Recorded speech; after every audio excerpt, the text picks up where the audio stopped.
merhaba. Ini video yang banyak ditunggu-tunggu orang. Kita adalah Q&A tentang perjalanan dari Indonesia ke Turki. Jadi aku bakal jawab di sini sekalian langsung narasumbernya yang berangkat. Dia by the way berangkatnya sendiri, tapi di Jakarta ada beberapa orang Indonesia lah ya. Jadi agak nanya-nanya dikit. Ini aku udah bikin pertanyaan dari Instagram, jadi nanti kita jawabnya bareng dan lebih banyak dia yang jawab karena dia yang berangkat. Yaudah, langsung aja kita jawabin pertanyaan-pertanyaannya. Oke, pertanyaan yang paling banyak itu adalah apakah visa untuk WNI warga negara Indonesia ke Turki udah berlaku gratis alias udah nggak pakai visa lagi? Jawabannya Sudah berlaku. Jadi udah berlaku dari tanggal 22 Desember. Tapi ditanyain kok sama orangnya. Ya, mungkin ada beberapa maskapai yang masih belum tahu sih. Jadi dia sempat ditanyain visanya mana, terus dia lihatkan yang screenshot dari linknya itu kalau visa udah nggak berlaku untuk warga negara Indonesia yang ke Turki. Jadi dia kesini tanpa visa. Tapi pas ditanya bilang aja kan udah free visa, udah habis itu orangnya diam aja, nggak ngelawan lagi kok. Karena udah ada aturannya kan guys. Oke, pertanyaan kedua, dokumen apa aja yang diperlukan yang disiapkan untuk perjalanan ke Turki? Yang pasti paspor. Terus KTP bawa aja, tapi paspor yang paling penting karena kalau udah di luar negeri itu KTP nggak berlaku, yang berlaku sekarang paspor. Terus yang pasti hasil PCR yang negatif dan hashcode. Jadi hashcode-nya itu di downloadnya di Indonesia. Nanti ada linknya, nanti aku taruh di bawah deh link untuk download hashcode-nya. Itu diisi. Nah nanti dia kayak ada barcode.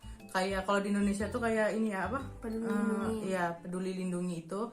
Jadi itu harus wajib ada. Dan yang pasti duit ya. Benar. Jadi jangan lupa ya, ketinggalan ya. Tapi hashcode itu sangat berguna juga untuk di bandara. Kalau transit nanti pasti diminta pas transit. Oh, karena dia kan transit, jadi yang wajib itu paspor, hashcode, dan hasil PCR negatif. Itu yang penting.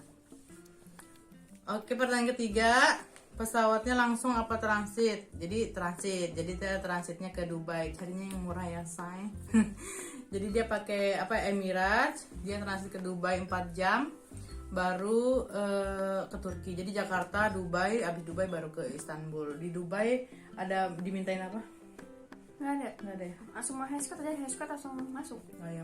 Tiketnya udah dapat dari check in pas di Jakarta. Oh, berarti waktu check in di Jakarta dapat 2 tiket untuk yang Jakarta Dubai sama Dubai Jakarta dan hashcode yang ditanyain di Dubainya. Jadi pas nyampe langsung nyari gate aja. Langsung nyari gate ke Istanbul. Oke, yang keempat biaya PCR. Di Indonesia dapat harga berapa? 300 karena cuma nunggu 8 jam. Oh, dia yang same day. Jadi pagi PCR, jam 7 ya, malam keluar. Jadi 300 dia dapatnya. Biasanya itu cuma ada 2,5 juga ada kok. Kalau yang di Turki sehari 24 jam itu ada yang 150, 180. Tapi kalau yang mau cepat ada yang 250 tele. Jadi paling mahal PCR di Turki 250 tele. Terus pertanyaan selanjutnya, ada vaksin tertentu nggak masuk di Turki? Nggak ada, yang penting vaksinnya 2 kali. Tapi nggak ditanyain ya? Nggak ada nanya vaksin sama sekali malah. Di Jakarta kan vaksin itu sebenarnya nggak ditanyain, tapi ya wajib vaksin 2 kali karena takutnya aja pas kalian zong dapat petugas yang nanya vaksin, kalian nggak vaksin nggak boleh masuk. Dan di hashcode-nya juga harus wajib vaksin 2 kali. Jadi vaksin apa aja nggak masalah, yang penting udah 2 kali. Dia kemarin sempat kena hoax kalau vaksin Sinovac nggak bisa keluar negeri. Nggak tahu ya. Dia udah kayak panik gitu, tapi aku bilang enggak karena teman aku udah ke Turki itu pakai Sinovac dan dia aman-aman aja, yang penting 2 kali vaksin. Jadi nggak masalah. Nyambung. Terus yang keenam, ini dia yang jawab berarti karena dia yang tahu proses imigrasi di Indonya gimana dan di Turki gimana. Di imigrasi ada ditanya-tanya nggak yang di Indo? Kalau di Indo agak ditanya-tanyain ya, agak terkepo sedikit. Ditanyanya mau ngapain, kemana, sama siapa gitu. Di sana ngapain aja gitu ya? Di sana ngapain aja, kayak kepo-kepo hal-hal begitu. Tapi aku udah bikin udah ancang-ancang, jadi aku bikin surat pengundang juga buat dia, siapa tahu nggak dipercayain atau misalkan kayak banyak pertanyaannya karena dia berangkat sendiri dan masih paspor baru memperbarui, jadi paspornya itu masih kosong. Tapi untungnya aku juga suruh dia bawa paspor lama, jadi untuk jaga-jaga, tapi nggak dipakai juga sih surat pengundangnya. Oh ya, tapi ada paspor lamanya juga diminta sih, gara-gara kan dia kepo ya. Jadi kiranya ada paspor lamanya enggak? Ada. Karena biasanya kalau punya paspor lama itu lebih kayak dilempengin aja karena udah pernah berangkat ke luar negeri gitu. Tapi kalau masih paspor baru dan kosong melompong, biasanya yang lebih banyak bertanya, apalagi sendirian. Karena pernah kejadian dibatalin karena nggak jelas kesananya nemuin siapa atau ada siapa. Jadi makanya aku jaga-jaga bikin surat pengundang. Dan kalau barang-barang dia kemarin packingnya pakai kardus biar menghemat kilo, tapi aman ya di ngelewatinnya. Nah, dibantu sama teman Rabia. Mbak Ina makasih.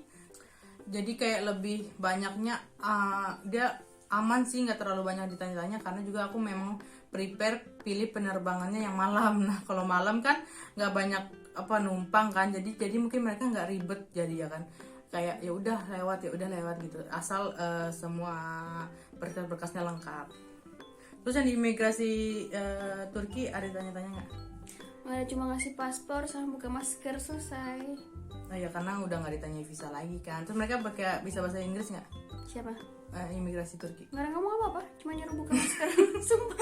Terus nyuruh buka maskernya gini aja kan? Gini aja. Pakai bahasa isyarat. Karena di Turki tuh kebanyakan nggak bisa bahasa Inggris. Ada yang bisa tapi dikit banget, jadi ya mungkin pakai bahasa isyarat kali ya. Oke, lanjut.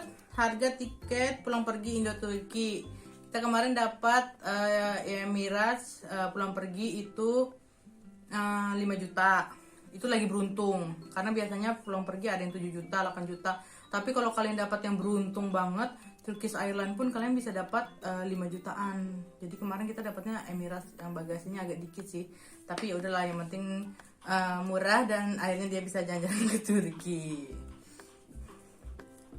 Terus pertanyaannya adalah total pengeluaran perjalanan dari Indonesia ke Turki. Tiket itu tergantung, kalau dapatnya 5-8 juta. Terus paspor baru, kalau belum pernah bikin paspor baru 500 ribu ya.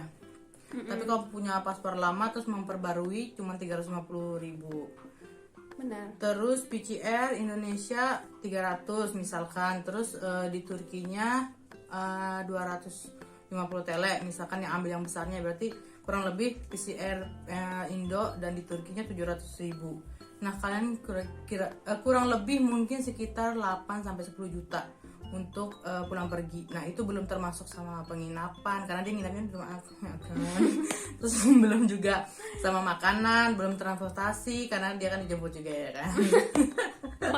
Terus makan di rumah aku sedikit ya. Jadi kayak kalau dia mungkin pengeluarannya cuma itu. Nah tapi kalau untuk kalian ya mungkin penginapan, makanan, transportasi. Jadi mungkin ya kalian bisa pengeluaran habisnya mungkin ya, kalau kalian sekitar 2 minggu di sini mungkin sekitar 15-20 juta. Kalau kalian juga hemat. Kalau kalian boros ya pasti lebih daripada itu. Keren gila. Oke, yang terakhir, tapi ini aku nggak tahu jawabannya karena dia belum pulang. Jadi pertanyaannya, karantina gimana Kak, di hotel atau di Wisma? Nah kemarin itu sebelum dia datang karantina 14 hari.